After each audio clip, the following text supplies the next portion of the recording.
So we are headed to the Los Angeles Latino International Film Festival today because I am going to be on a panel entitled Demystifying Sound. And I'm so grateful that my colleague and friend Sal Ojeda has invited me. He's moderating the event to talk about the importance of sound and specifically to help filmmakers understand the process and the workflow. Because here's the deal, there are a lot of filmmakers, especially young filmmakers, that don't understand the importance of sound. Sound is super important. And so I'm super thrilled and excited.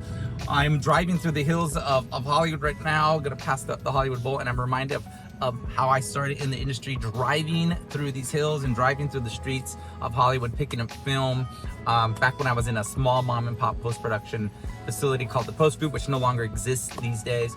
But so much gratitude for being able to share my experiences with filmmakers that are making films right now, awesome films that just need a ton of exposure, really, and brand new filmmakers. So I'm really, really grateful and honored to be a small little part of today's conversation. All right, we made it. Look at this. We got a cool little setup here.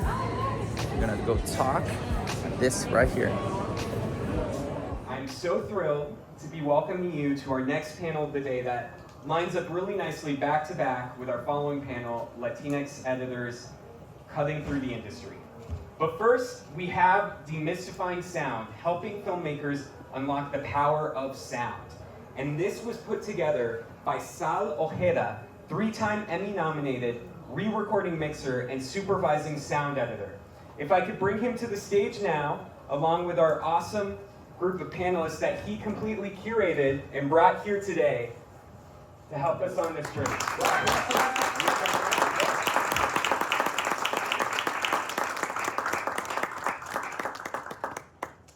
And don't worry, these are people who know how to use and speak into these mics, so they will be well heard by everyone. We'll try. Hello, hello. Welcome, everyone. Yeah. And heads up, we may have to share one mic. Oh, sure. This is I'm the last one still here. Yeah. I'll let you take it from here, Sal. Thank you. Thanks, everyone, for coming. And thanks to the Latino Film Institute for having us, all the sponsors and the volunteers for putting together such an amazing festival. Please get up for them. So we wanted to put this panel together to encourage filmmakers to use sound as a storytelling tool and not as a requirement. And I think I can speak for all of us when we work on a project that leaves space either in the cut or in the story for sound to enhance and, giving us space to explore and come up with ideas that can elevate the project, But let me introduce, these guys right here. We'll start with production sound mixer Leandro Luna. Hi, everybody. Dialogue editor and assistant sound editor Tatiana Fren. Hello. Sound designer and effects editor Peter Lago. Good morning. Composer Sandro Morales. What's up? And recording mixer and supervising sound editor Joe Catalan. All right. So I want to start with the order of the process. So can you explain a little bit, what you do and when you start or where you fit in the sound process? Yes, of course. Well, basically, I start with a call from a producer telling me, oh, we're going to do this movie, and what do we need? And conversations, read the script, start the pre-production, and start to learn what's the story. I try to talk a lot with the director to understand the story, understand the characters, understand the arc of the story. And after reading the script a couple of times, I do like a breakdown of technical necessities that I think I might have. And then I start working with my team, figuring out after the things that we're gonna need, the things that we think that are gonna happen to us, because there's a lot of things that happen on the spot, on set. So after that, we go to the producers and we ask for tech scouts and all this time for pre-producing, preparing the gear, etc. And then we start shooting. and that's when the fun part starts. Cool. Then. Okay, so I will start. When the picture editor is done with the movie, put the movie together, they will make a turnover for sound, and that is basically when I start my job. So in that turnover, I will make sure I have everything I need. Most of the time, it's the AF, it's the picture, it's the guide tracks, it's all the dailies, the production.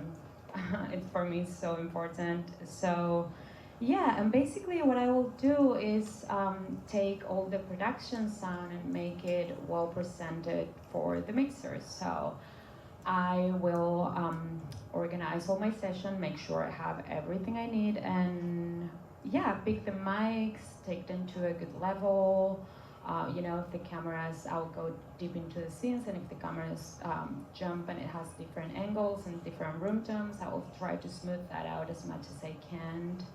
I will try to see how the transitions go to one another in between scene. I will, if there's always sound in the set that shouldn't be there. So, everything that don't belong to the narrative, I'll try to take it out, to make that, it seems like it happened in that moment. And it's a real conversation in the same location. So yeah, I also will clean if I have technical issues, like if there is a lab that is too rusty, or it's clipping, or the clicks, like everything that don't belong there. I'll clean it out and I'll smooth it out. So my goal as a dialogue editor is that the mixer can, play from the beginning to the end with no issues, like seamless. The dialogues can play along for me. It's my goal. Yeah. Hi. So for sound design and sound effects editorial, we start, like Tatiana had said, there's a picture turnover. The picture assistants in the picture department will turn over the reel. If you're doing TV, the episode. If you're doing a movie, whatever reels are available. And the process for me begins, at that point, there's conversations that we have with the creatives, who either the showrunner or the director. We have spotting sessions where we, on Zoom, usually now, we review the entire episode or whatever, just to get the sense of where they want the story to go sonically, and how we can contribute to make that come alive. I read the scripts as well, and I'll go through and make sound notes in terms of if something's written. Sometimes they write audible notes, there's an explosion off screen, blah, blah, blah. Or I might note that for myself. And then I make lists of what new material do I need to either purchase or create, and what do I already have that exists. So I do a little homework and research for myself. And then, then we just start developing and designing elements. With sound design, we come in around that time. Sometimes we come in a little earlier. They might get a phone call a month ahead. Oh my gosh, we need help because we need to present this rough cut to the studio or the network. And then we kind of come in and build something preliminary, which is always great because you get a sense early on of what's going to work and what's not going to work. And sound design is always evolving all the way through the end of the mix. So, you got to put your creative and your technical hat on and dive in and become part of that story. That's what I got. So the work of the composer is tends to be very collaborative with the director or showrunner if it's a TV show. So it changes, I think more often than not, it's the same way where we get like a lab cut and we have a spotting session with the director, showrunner, and there's a music editor that takes notes of where the music should start, like every cue should start and end, and if there's a temp track already mixed in, what's working from the, temp tracks are a good way to have, the conversation started on what's working and what's not from what's there, and emotionally what we could keep or do differently. But at the same time, especially in film, and in my case, I try to start as soon as possible, which a lot of times means just draft of the script. You know, if it's a director that I work with often, I try to get in there like as soon as possible, and I try to, once we have an idea of what themes we're gonna need, because I love, you know, working on stuff that's thematic, that's melodic, that's, you know, that's recognizable. So I try to start as soon as possible, as soon as I can have a conversation with the filmmaker, with the director, and read a draft or read a script, then start writing stuff that comes to mind. You know, it's the perfect time to like create different versions of those themes. It's much harder once you have a lot cut and have a deadline to try to like come up with 3 different versions of things. But like if you're starting early, you know, you have time to write different things, and then those different themes like try to orchestrate them in various ways. And then the great thing about that is that more often than not, the editor or the director's editing, they will try to, you know, implement those pieces that they liked into the cut, and then that makes the whole, you know, cutting, you know, exercise much easier, and it makes the music work a lot better. And honestly, for me, like a lot of my favorite pieces of score, say like Hans Zimmer's Time from Inception, it was written from reading the script, and then like Christopher Nolan took it and like put it everywhere in the film, like cut to it. So to me, that's, you know, it's you know, yeah, there are scenes that you need to see in order to like score to it and hit stuff, but like there's so much, like especially thematic material, that can be done like from a script. And we'll come back to that, just so you can explain a little bit of what the music editor does as well. For sure. Yeah. Yeah, that's great. So as a sound re-recording mixer, my job, I'm responsible for putting everything together. And oftentimes, I like to say I have the most fun because I'm at the end of the line. It starts all the way in production and all the way through the edit process. And we get to sit there and have all the elements, and we get to play. And oftentimes what I really enjoy is I want to say 9 out of 10 times when I'm working with a filmmaker, they always come and say, this is my favorite process. Because it's the time where they've been in the edit bay, they've been in color timing, they've been going back and forth with their composers, with themes and stuff. Now it gets put all together. And that's a big responsibility.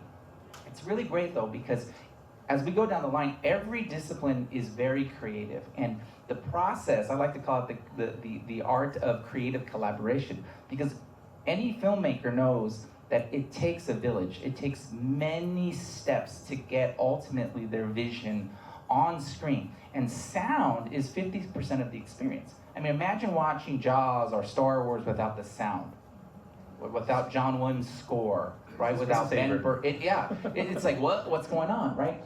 So it's so crucial, and this is why filmmakers will say it's my favorite process, because finally their vision is coming to life sonically.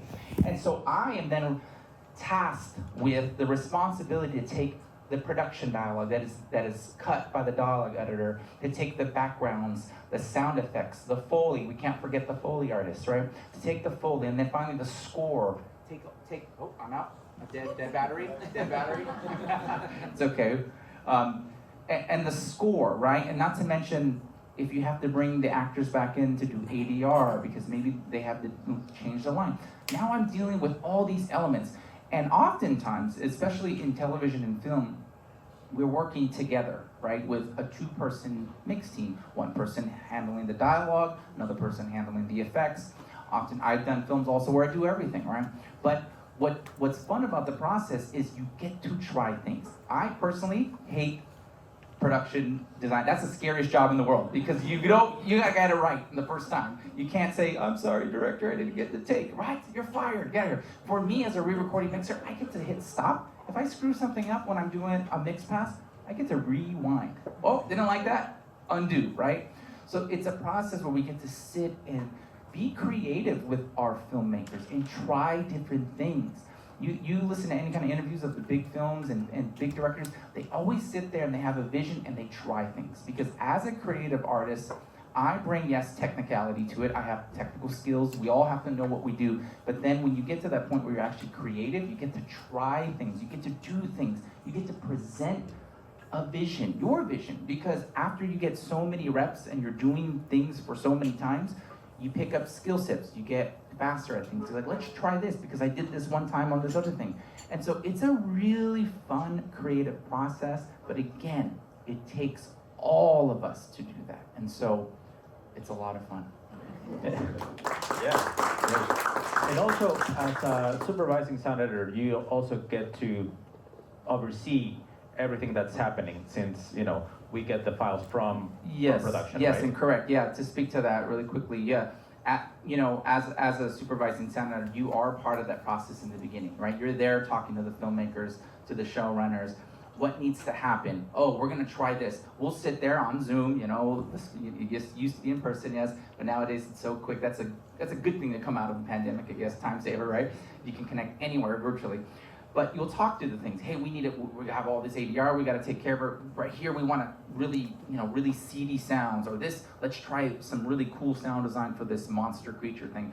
And like what was alluded before, sometimes you're brought into the process early, right? Yes, to kind of help out in the cutting room, get some sounds, things like that. But as a supervising sound editor, you're also responsible to, I like to call it personality management, because you're dealing with so many different people. Yeah. You're dealing with your dialogue editor. You got to deal with the loop group, leader, and the ADR mixer, and the foley team. And now you have your filmmakers who are also, hey, I don't like that line. Do we have an alt?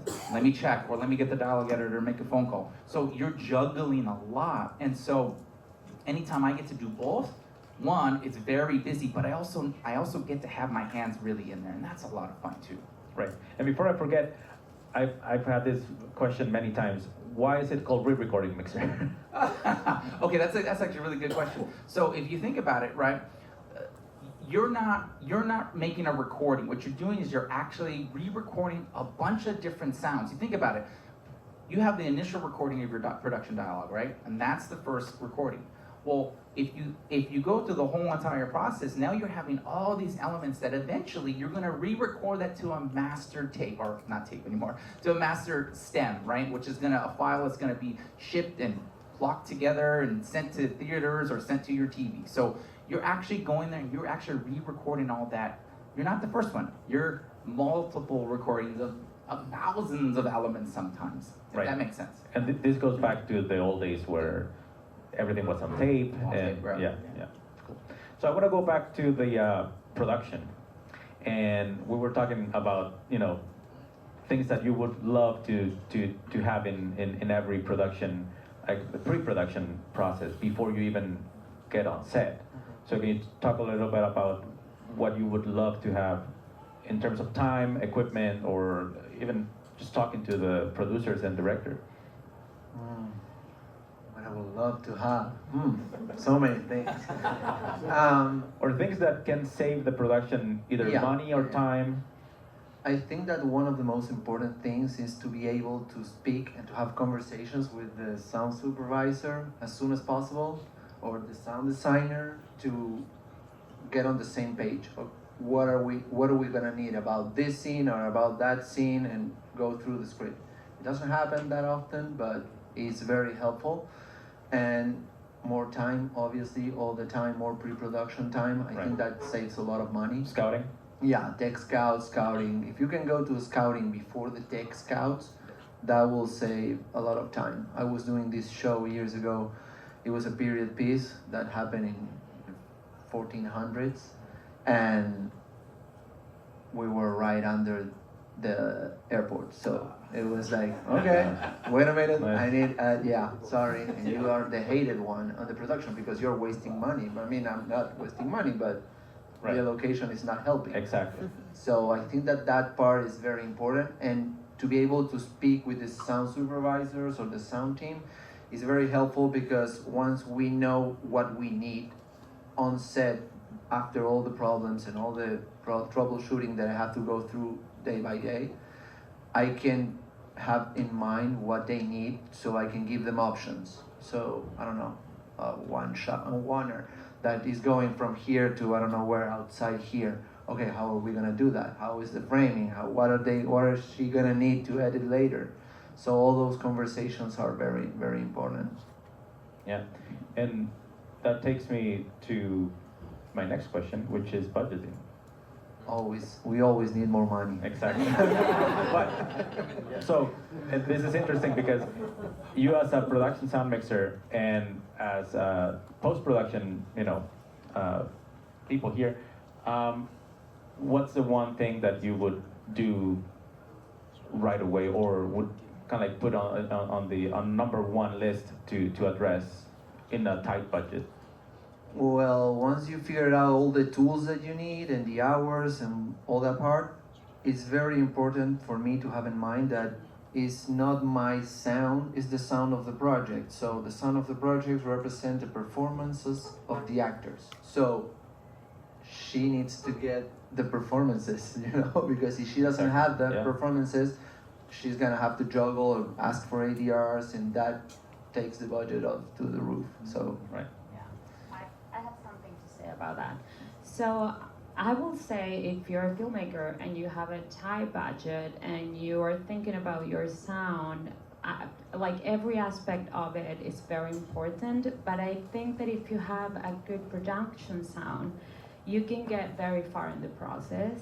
And maybe, in the future you can get more money and go back to post-production, but you cannot go back and shoot or do ADR of everything, So I think it's very important that if you're going to spend that, the movie can survive without maybe dialogue, without a dialogue editing, or, a very detailed foley and a very detailed ambience and effects. Like, you can get away with it if you have a very good production, at least at the beginning, to show your movie. You cannot get away without a production sound. So I think that is very, very important to have in mind before you are going to shoot your movie. Yeah, especially because there's a lot of things that are not gonna happen again.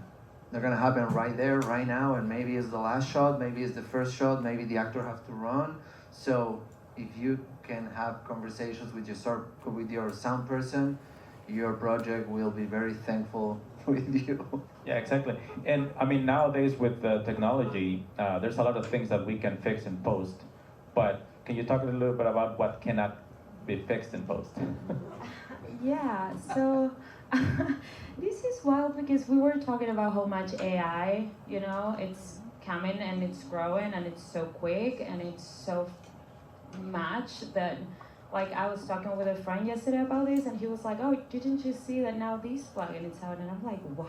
Like, I was searching a month ago and that was not out there. So I think there is so much that we can do, and there is so many technical issues that we can address now that before, like even 2 years ago or 3 years ago, that meant to call the actor or to go to ADR and to, maybe redo a lot of things that imply spending a lot of money that now we can, make a little bit better with AI.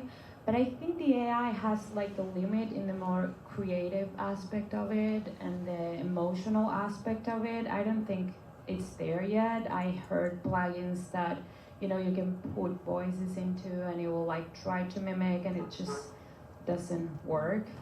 So I think the limit is all that creative and emotional aspect that we have as humans, and that actor has when they perform, and all your creative and your technical aspect when you're recording them. So I think there is a big limit there with AI and what we can do in post. Right. Yeah. Now, can we? Oh, one more thing. Everything that we do on set is one the take that is the good take. It's not like you have 10 takes that are good. It doesn't happen that often. So it's very important to have that in mind. Everything that we do on set, every filmmaker that has been on set knows this, is like a handcrafted thing. You're doing it right there, right now. It's the conjunction of hundreds of people, maybe 20, and that's 30 what makes people, it fun, and that's right? what makes it fun, yeah. I just want to say something going back to budget. The world of the composers, it's very like any other field, it's very competitive, but it feels like it's even more competitive than everything else. At this moment, so many people, thousands of people here in LA and all over the world wanting to do it in something that can easily be shipped to another city or another part of the world. And especially in indie filmmaking, it feels like it tends to be an afterthought, you know, and it's like, oh, we ran out of budget. Okay, let's get a composer, and probably someone will do it for free. And you're probably right. Like, there's a good chance that someone will do it for free, which it's sad. You know, there's no composer union to protect us from that.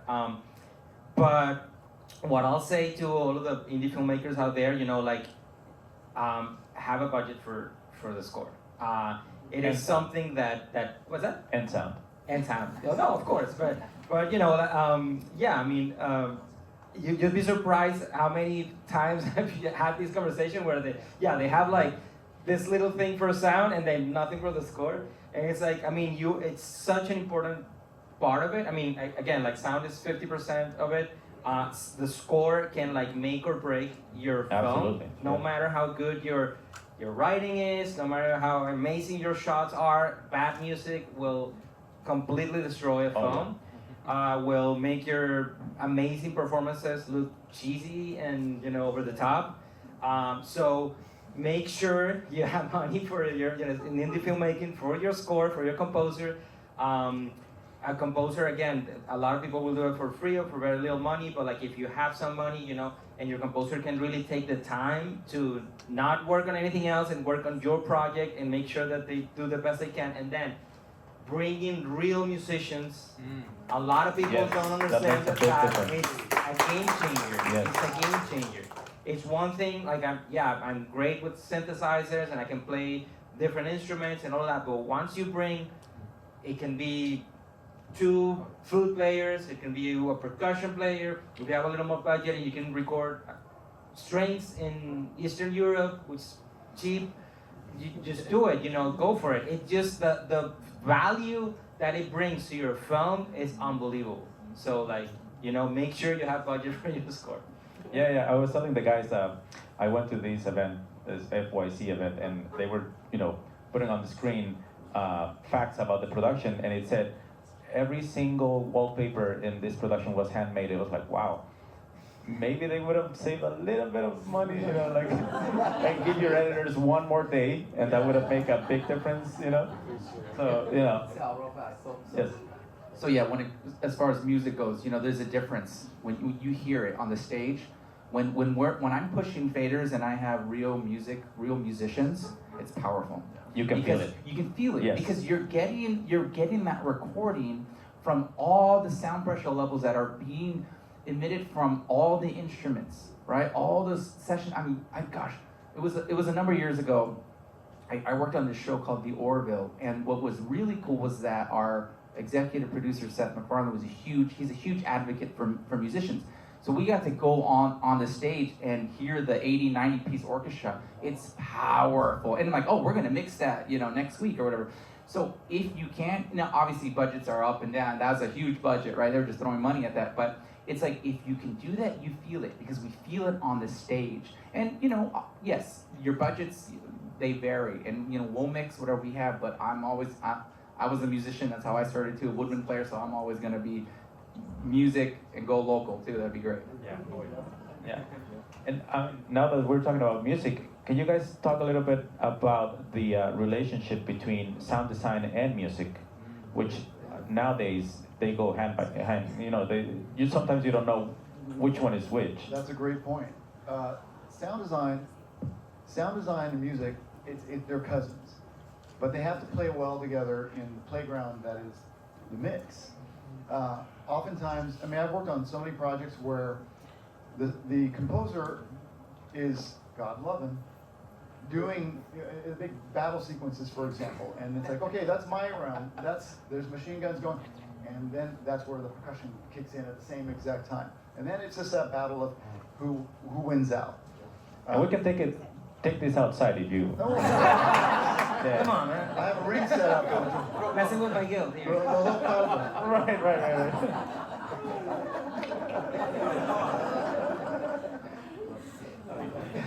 No, but in all all seriousness, yeah, sound effects and sound design has its place, and there's also the other level underneath where there's the moody, ethereal, weird, creepy, twisted, dark, droney part of sound design that we love to do, but that also it's that gray area where you're going to be weaving in and out of that same space.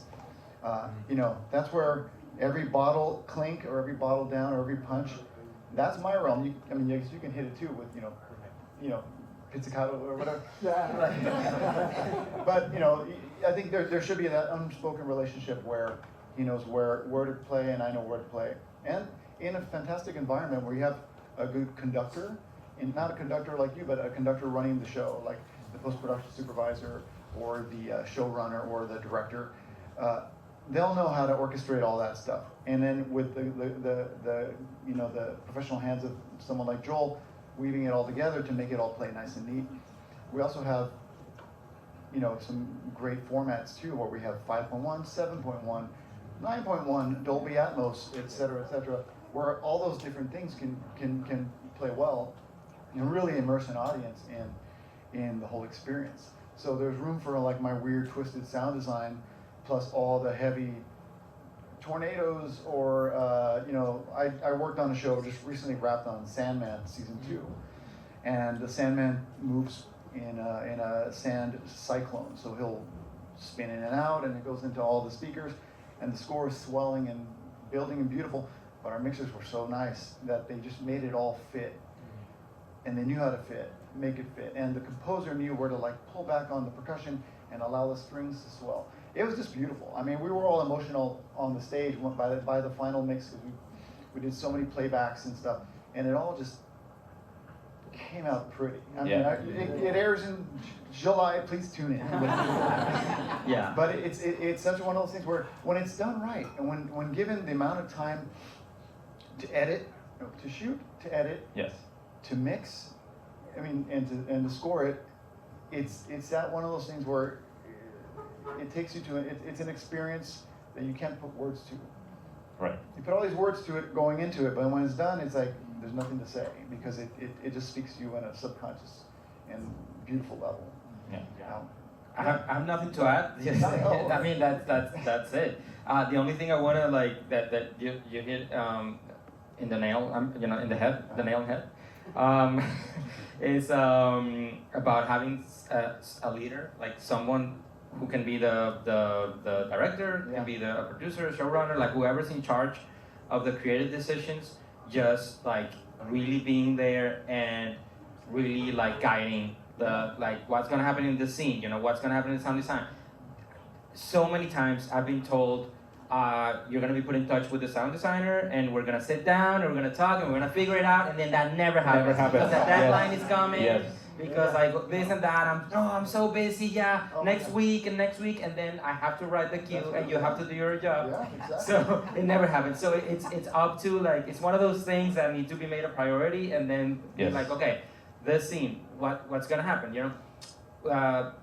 A movie I finished last year, we mixed at Sony, spectacular stage, and then we get to the stage, and there was the scene where a character was being brought into the hospital after an accident, and the sound designer was told that it was his scene.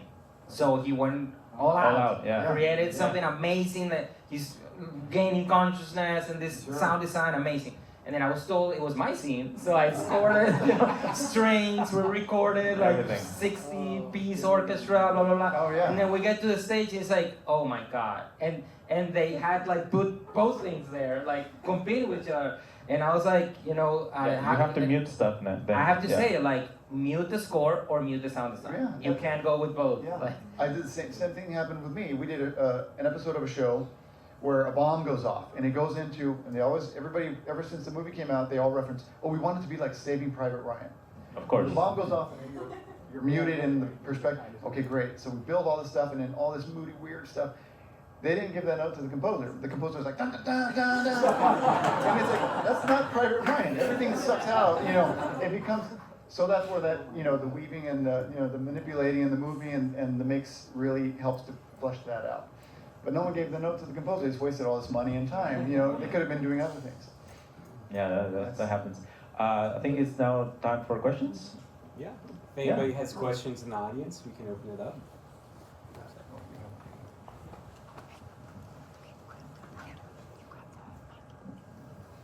Yes. Hello, hi. I was wondering, hey, I had a question for all of you. I was wondering if you could mention any movie or show that you watched that really inspired you and made you want to go into sound and within this industry. Great question. Well, I'll just say real quick, the work, I mean, John Williams is like the patron saint of all composers, so everything he's ever done, for sure, but I'll also say, for the sake of inclusivity, you know, diversity, I'll say seeing Gustavo Santaolalla win like back-to-back Oscars was what, you know, is South American, brilliant composer who comes from the world of like playing in bands and all that stuff, which was my background originally. I was like, okay, I can see myself here, there's a space for someone like me. So yeah, Babel, Brokeback Mountain, like those amazing scores, yeah, for sure inspired. Anyone else? I'll do one. For me, it was two movies. La Bamba and Tim Burton's Batman. Oh, so good. Both of That was those. mine too. Yeah. Yes. Yeah. Yes. I mean, they were a couple years apart, but I was in 7th grade when La Bamba came out, and that was like, I mean, the Richie Valens story alone, that freaking ending. I mean, to this day, I can't watch, you know, the ending. You know what I mean? It just ends and it pulls out every piece of your heart and soul, and then it just ends, and it's like. But it got me. It inspired me to see a Latino, Richie Valens, Yes. at 16 years old, have these hit records. And do something at a time when, you know, there weren't many of us out there doing a lot of the stuff. And gain national recognition. You know, 6 months later, his life ended. But the story hit me on a personal level, but also got me into wanting to play guitar. So I learned guitar. You learn drums, percussion. I learned all kinds of stuff. 2 years later, Batman came out, and I was like, okay, gosh, I want to be a millionaire crime fighter. Right. I still haven't done either one of those.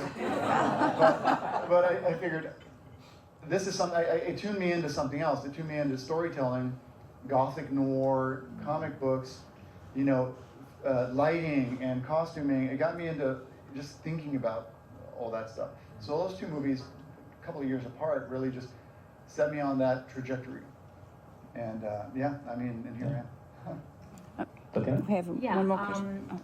so I feel like I'll always love music. I also studied music before being in the sound team, and I studied films as well before I went this route. And so there is an Argentinian director that is called Lucrecia Martel. If you don't know her, you should see some of her movies. That she really inspires me. So I went to see a movie of her, and after that there was this Q&A with the sound designer, and it was just amazing, everything they say about it. Just like the script, it starts like, you can tell by the sound that it's going to rain, and there's this and that. Like, she thinks so much about everything she's gonna heard in her movie. And it was, so the wild thing, it was like very subtle, like nothing crazy, nothing loud, but like every ambience was very heavy and very dense, and like how she I don't know, it was just amazing. And I was like, okay, maybe I want to go into sound. That's Maybe awesome. that's what I like. That's great. So yeah, I think it was her. Andrew? We have, I don't know if it's one specific movie. I remember being young and being fascinated or feeling something about a story that I don't know nothing about, Right. and be captivated for that. And yeah, I don't have a The whole experience of cinema. Yeah, the whole experience, to be immersed for an hour and a half or 2 hours, or nowadays 3 hours too. And in these stories, it's amazing. That was my drive to get involved in cinema. Nice. Joe? Yeah, you know, I'm in the similar camp. I always tell people that sound fell in my lap because I wanted to be a composer. I was a musician, and I didn't know anything about sound design. And I had a friend who had a little short and said, "Joel, can you do some sound design for me? And I was like, what's that? I said, yeah, sure, no problem. It's like, I just need some sounds like this. And so I came from a place where, as a musician, when I would go watch a movie, and when the end credits would come up, right, and talk about like John Williams, this beautiful score would come on, I would sit in the theater and I would weep, because something inside my soul knew I had to be part of telling stories like that. I didn't know how I was gonna do it. I was a musician, I was a saxophone player. How's a saxophone player, growing up in the San Gabriel Valley, gonna be part of telling stories? And so, for me, it was more of an emotion, because the music for me, every time I'd go to the cinema, the theaters, would take me from whatever state I was in, and I would check out for an hour and a half, 2 hours, and be taken along with this story and these emotions. So it wasn't particularly one film or anything like that, but it was more of the overall experience of how it made me feel every time I went to the theater. And fast forward, over 17 years now, being part of this career, being very grateful for the opportunities that I've been able to be part of it. I specifically remember growing up, like one of my favorite movies growing up was Willy Wonka, the Gene Wilder Willy Wonka. And I think it was a combination of what Gene Wilder brought to the story, the character, something about him, and then the music, the combination, like those composers and the songwriters, it was just, who can make it's like, it just was part of you, and as a musician, I just connect with that. So obviously so many other movies, and then as I got further in my career working with people who actually, all the movies that we love and grew up watching, I'm like, oh, you mixed that. Oh, wow, I'm your friend. Oh, and I'm mixing this with you. Talk about Batman, like one of my mixing partners for long, he worked on one of the Batmans, I'm like, oh my God, well, that's pretty cool, right? So just being grateful for all the experiences and that now be part of telling those stories for other people. Well, my story is not as inspiring and beautiful as yours, but geez. No, for me it was, the first Batman, Indiana Jones and the Last Crusade, Back to the Future, and believe it or not, the Universal Studios show, they had a show where they would show you how to make sound effects. So they would bring, like Foley artists, and they would just kind of like do the metal thing for like thunder and stuff. So I went to the Universal Studios when I was a kid, and I was like, oh, this is amazing. This is like, and this kind of like changed my mind. But anyway. That's inspiring. Yeah. Not beautiful, but it's inspiring. I warned you guys. All right, any other questions? Yes, I have one.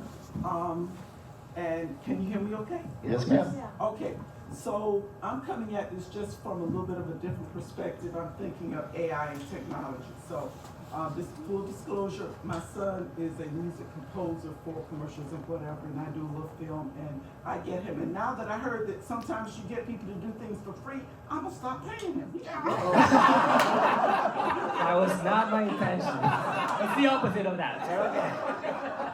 In any case, we're talking about technology and AI.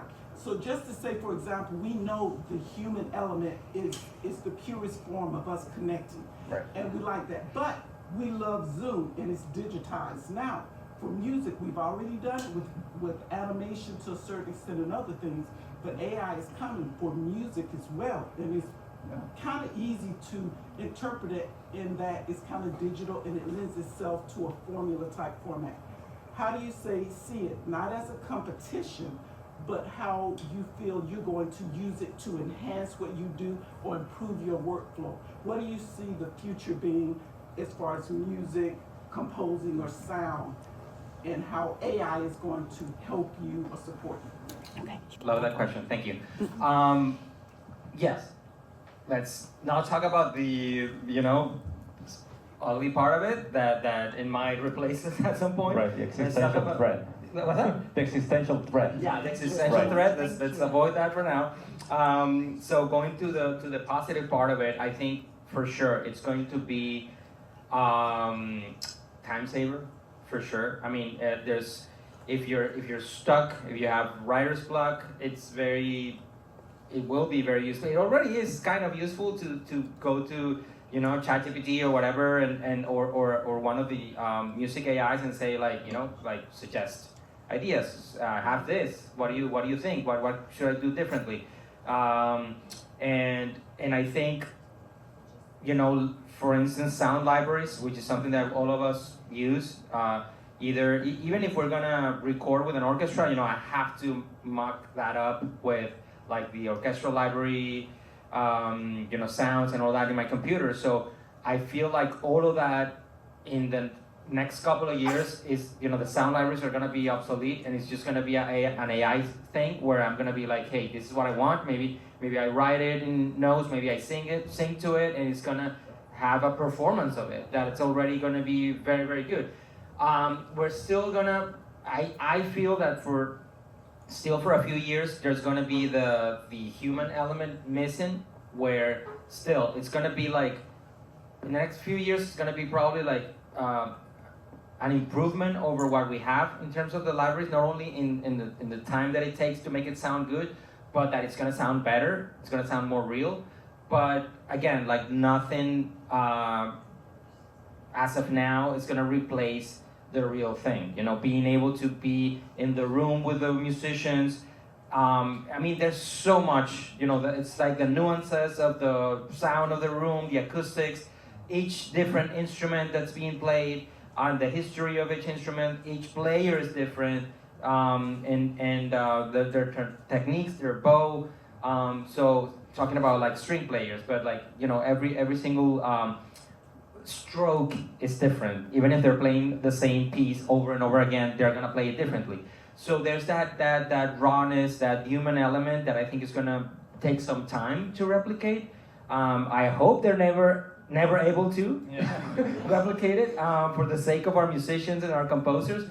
But I mean, judging by how fast everything's evolving, you know, we might get to a point where it's gonna be like, okay, this is what I have in mind.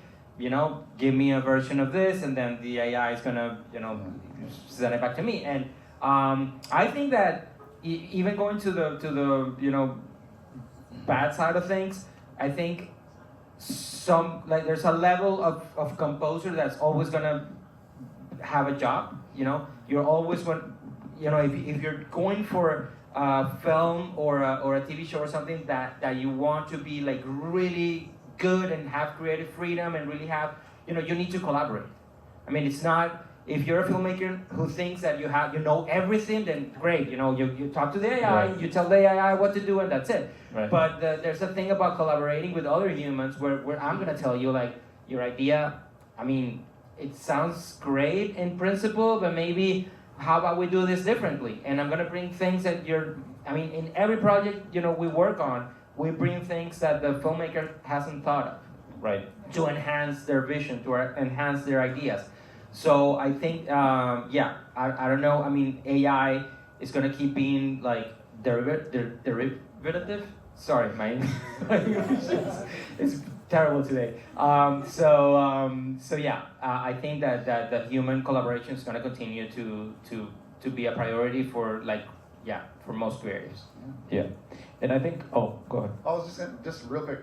I think there's a conversation to be had about the differences between creating art and creating content. Yeah. We live in this world, this digital world where, you know, you open up YouTube or any kind of media, social media, you have somebody creating something, some really good stuff. I've seen some really amazing stuff. My daughter, who's in the audience here, has shown me some incredible stuff. And it's like, I'm almost extremely professional. But it's content to generate likes and to get monetized and to make money. That's okay. With AI advancing, that's your McDonald's. Huh? That's your McDonald's. Right. Yeah. Really. Exactly. Yeah. You can that can exist. Right. Filmmaking at a cinematic level and television at a high quality level, that can exist too. I think they can coexist. I think there could be some overlap, and I think as a tool, AI can absolutely will help our jobs.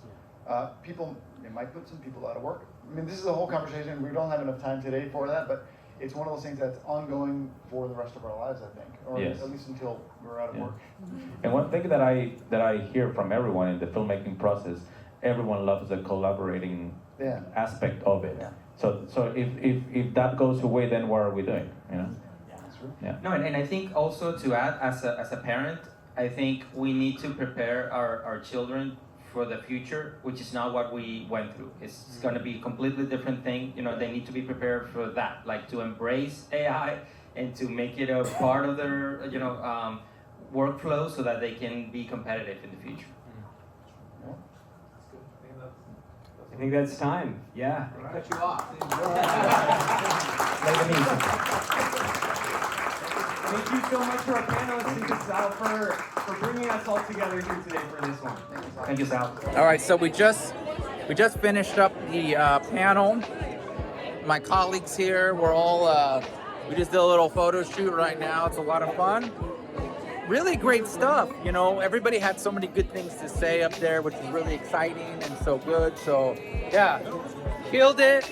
It was a wonderful. I'll tell you, in production, sound mixing, the hardest job. You have the hardest job in the world. I don't think so. Without clean tracks, we can't do what we do. It was fun. It's fun, right? Yeah. Did you have a fun time? Yeah, it was amazing. Can I put this on my YouTube? Of course. Of course, yes. But yeah, everyone here just lent their voice to the idea of demystifying sound, and it was really great. Wonderful things and insights. The importance of why you should be spending money to support your film with sound and with music, because it's very important. So I hope you enjoyed this little backstage view of us hanging out here at LALIFF, and I hope you enjoyed it. Let me know in the comments below what part of the conversation stood out to you. And if you are an aspiring sound professional and you want to go deeper, let's work one-on-one together. All the information you need is below. I'll catch you somewhere over here in one of these videos or in next week's episode.